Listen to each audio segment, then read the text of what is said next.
పితా పుత్ర పవిత్ర ఆత్మ నామమున ఆమేన్.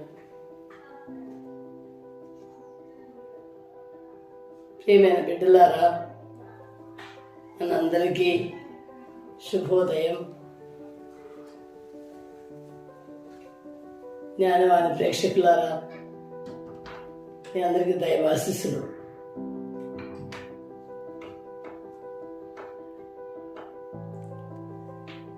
నూను కుమారుడైన మోషే పరిచారకుడినైన యెహోషువకు దేవుడు ఒక చక్కని పేరు పెట్టాడు.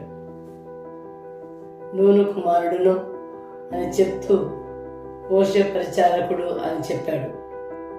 ఇక్కడ మనం ఆలోచించవలసిన అద్భుతమైన విషయం ఏమిటంటే, యెహోషువ నాయకుడు అవడానికి ముందుగా అతడు పరిచారకుడు అయ్యాడు. ఈ సత్యం నేటి దినాన క్రైస్తవులకు అసలు బోధపడటం లేదు. పరిచారకుడుగా ఉండటం అసలు చాలా మందికి ఇష్టం లేదు.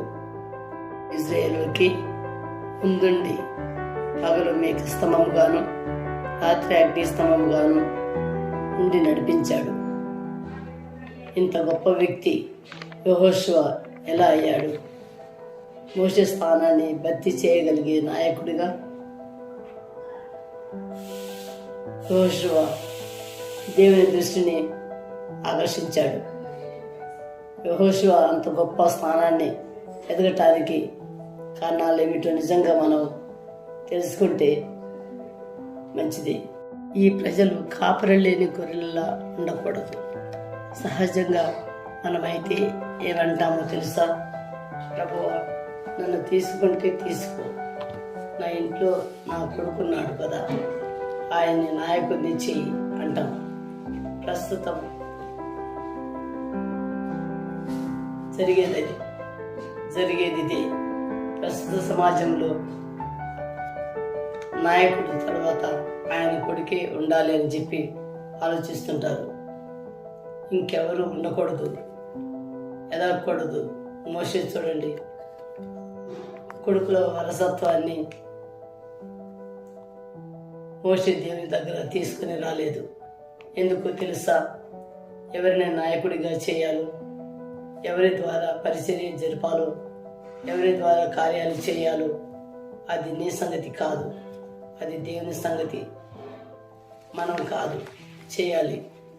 మన ఆలోచన ఇప్పుడు దేవుని శోధించరాదు. ఏ సమయంలో దేవుడు ఎవరిని నాయకుడిగా తీసుకుంటారు ఆయన సేవకు, అది దేవునికి తెలుసు. దేవుని పరిచర్య చేయటం నిజంగా ఇది వారసత్వం కాదు, హక్కు కానే కాదు. మోషే చూడండి, తాను లేకపోయినా ఇజ్రాయేలీలు కాపరి లేని గొర్రెల్లాగా ఉండకూడదని ప్రాధేయపడతాడు. ప్రజలు కాపరి లేని గొర్రెలలా ఉండకూడదు. సహజంగా మనమైతే ఏమంటామో తెలుసా? ప్రభువా, నన్ను తీసుకుంటే తీసుకున్నావు, నా ఇంట్లో నా కొడుకున్నాడు కదా, ఆయన్ని నాయకుడిని చెయ్యి అంటాం.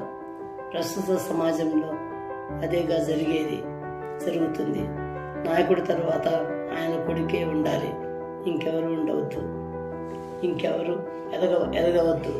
మోషే చూడండి, కొడుకుల ప్రస్తావన దేవుని దగ్గర తీసుకురాలేదు. ఎందుకో తెలుసా?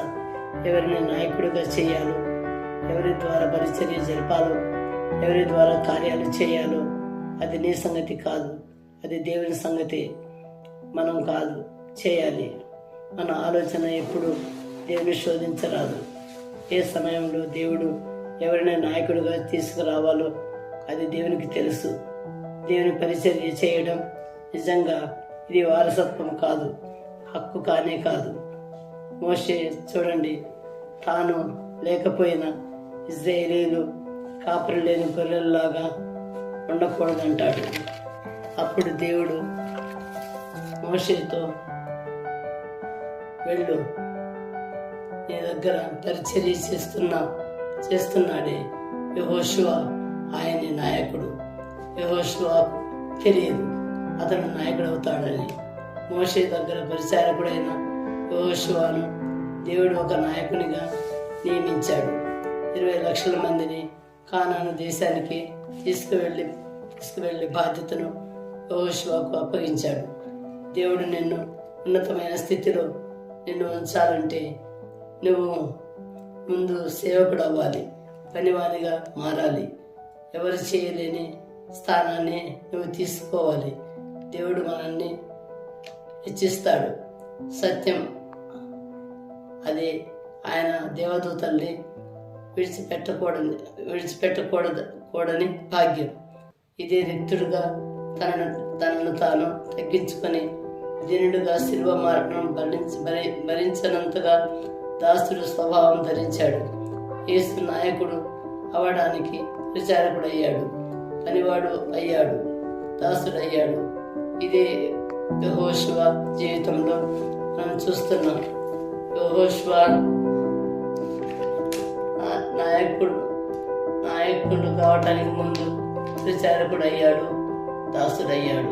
మనం నేర్చుకున్నటువంటి అంశాల ద్వారా ఏ విధంగా యెహోషువ